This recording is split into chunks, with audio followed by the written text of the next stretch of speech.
اللہ وکفا والصلاة والسلام علی من لا نبی بعد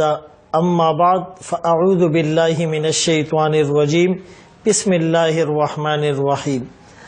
ان اللہ لا یغیر ما بقوم حتی یغیروا ما بانفسهم وقال النبی صلی اللہ علیہ وسلم من حسن اسلام المرء ترکہ ما لا یعنی صدق اللہ العظیم وصدق رسولہ النبی الامی الہاشمی الکریم ونحن علی ذلک لمن الشاہدین والشاکرین والحمد للہ رب العالمین۔ دل مایوس میں وہ شورش برپا نہیں ہوتی، امیدیں اس قدر ٹوٹی کہ اب پیدا نہیں ہوتی، ہوا ہوں اس قدر افسردہ رنگ باغ ہستی سے، ہوائیں فصل گل کی بھی نشاط افزا نہیں ہوتی۔ قرآن کریم کی اس آیت میں اللہ فرما رہے ہیں کہ بے شک اللہ کسی قوم کی حالت نہیں بدلتے جب تک وہ خود سے اپنی حالت بدلنے کے لیے تیار نہ ہو، سٹرگل اور کوشش نہ کرے۔ موجودہ اور حالیہ جو ایک مسئلہ اس وقت عوام کو درپیش ہے، ناجائز تجاوزات کا انہدام، تو یہ بات ذہن نشین رہے کہ ناجائز تجاوزات ہو یا ناجائز خواہشات ہو، دونوں سے اجتناب ضروری ہے اور دونوں گناہ کبیرہ کے زمرے میں آتے ہیں۔ ناجائز تجاوزات کے عنوان پر دکانوں کو مسمار کرنا، لوگوں کو بے روزگار کرنا، مکینوں کو اپنے مکان سے بے دخل کرنا، اس کو دو زاویے سے ہم دیکھتے ہیں۔ ایک زاویہ تو یہ ہے کہ حدیث پاک کا مفہوم ہے کہ راستوں پر نہ بیٹھو، اگر بامر مجبوری بیٹھنا پڑے تو راستوں کو اس کا حق دو۔ راستے کا حق کیا ہے کہ بھٹکے ہوئے کو راہ دکھلانا، اگر نامحرم عورتیں گزرتی ہیں تو اپنی نگاہوں کو نیچے رکھنا، اپنے تانوں سے، اپنے جملوں سے، اپنے برے القابات سے، اپنے نعروں سے کسی کو اذیت نہ پہنچانا۔ اور جیسے حدیث پاک میں آتا ہے کہ راستے سے تکلیف دہ چیز کا ہٹانا بھی صدقہ ہے، اماطۃ الاذی عن الطریق صدقہ۔ تو ایک زاویہ تو یہ ہے کہ اگر کسی نے گورنمنٹ کی فٹ پاتھ پر قبضہ کیا، اگر کسی نے روڈ پر غلط گاڑی پارک کی، اگر کسی نے راستے پر شاہراہ عام پر ٹھیا لگایا، اگر کسی نے اپنے ہوٹل اور دکان کی کرسیاں بیچ سڑک میں رکھ دی، اگر کسی نے اپنے گھر کی تعمیر کے وقت اپنے حد بندی سے تجاوز کیا، اگر کوئی گلی کے اندر اپنے چھجے کو زیادہ باہر کرتا ہے یا کسی کے دوسرے کی زمین پر وہ اپنا مکان بناتا ہے تو یہ بھی گناہ ہے۔ اس کو چاہیے کہ وہ اس گناہ سے باز آ جائے قبل اس کے کہ حکومتی کارروائی ہو۔ وہ خوف خدا اور فکر آخرت کو مد نظر رکھتے ہوئے خود سے اس گناہ سے اجتناب کرے اور توبہ کرنے کی کوشش کرے۔ اور دوسرا زاویہ یہ ہے کہ وہ دکانیں جو مسمار کی گئی 50-60 سال پہلے اسے ریگولرائز کیا گیا اور وہاں بجلی کے میٹر لگائے گئے، وہاں گیس کے میٹر لگائے گئے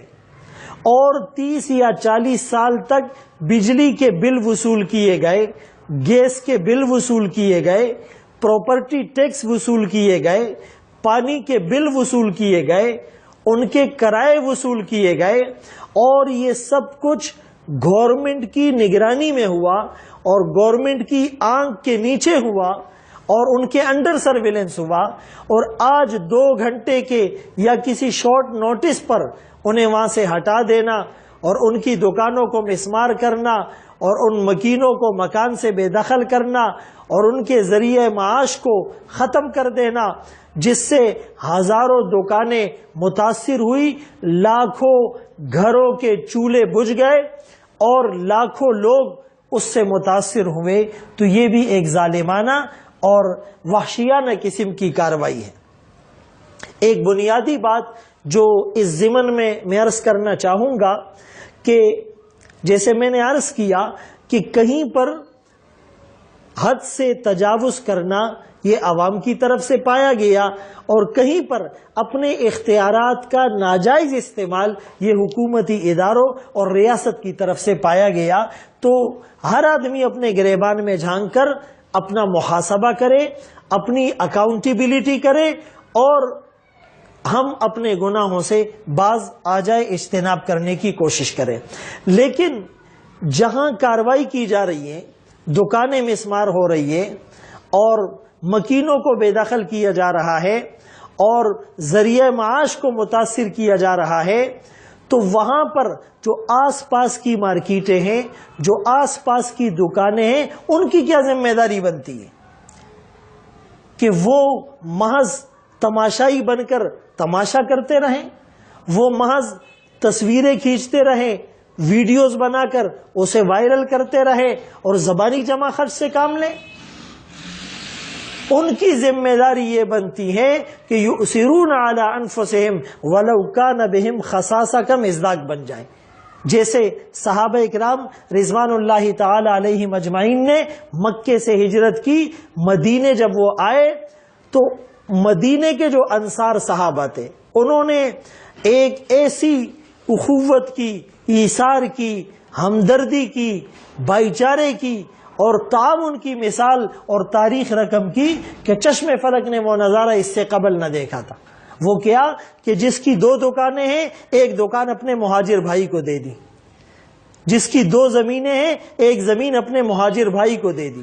جس کے پاس 2 سواریاں ہیں، ایک سواری اپنے مہاجر بھائی کو دے دی، ایون کہ اگر کسی کی 2 بیویاں ہیں تو کہا ایک کو میں طلاق دے دیتا ہوں اور تم اس سے نکاح کر لو۔ تو یہاں پر بھی اگر ہمارے پڑوس میں کسی کے ساتھ ایسا ہوا تو ہم بھی اسی صحابہ اکرام رضوان اللہ تعالی علیہم اجمعین کی تاریخ کو دہرائیں۔ لیکن بدقسمتی یہ ہے کہ آس پاس کی جو مارکیٹیں تھی، جن کا کرایہ 10,000 روپے تھا، بجائے اس کے کہ وہ اپنا کرایہ کم کرتے کہ تم دکھوں کے مارے ہوئے ہو اور تم غموں کے ستائے ہوئے ہو اور تم اس وقت کرائسس میں ہو اور تم اس وقت ڈپریشن کا شکار ہو، تمہاری دکان توڑ دی گئی، تمہارا سامان ضائع کر دیا گیا اور وقتی طور پر تمہارے معاش کا جو ذریعہ تھا، اکنومیکلی تم ڈسٹرب ہو گئے ہو، تو میں تم سے کرایہ نہیں لیتا، یا میں کرایہ کم لیتا ہوں، یا میں اتنا ہی کرایہ لیتا ہوں جتنا کہ پہلے روٹین میں تھا، بجائے اس کے کرائے دگنے بلکہ 3 گنا 4 گنا 5 گنا اسے زیادہ کر دیا گیا۔ تو اس موقع پر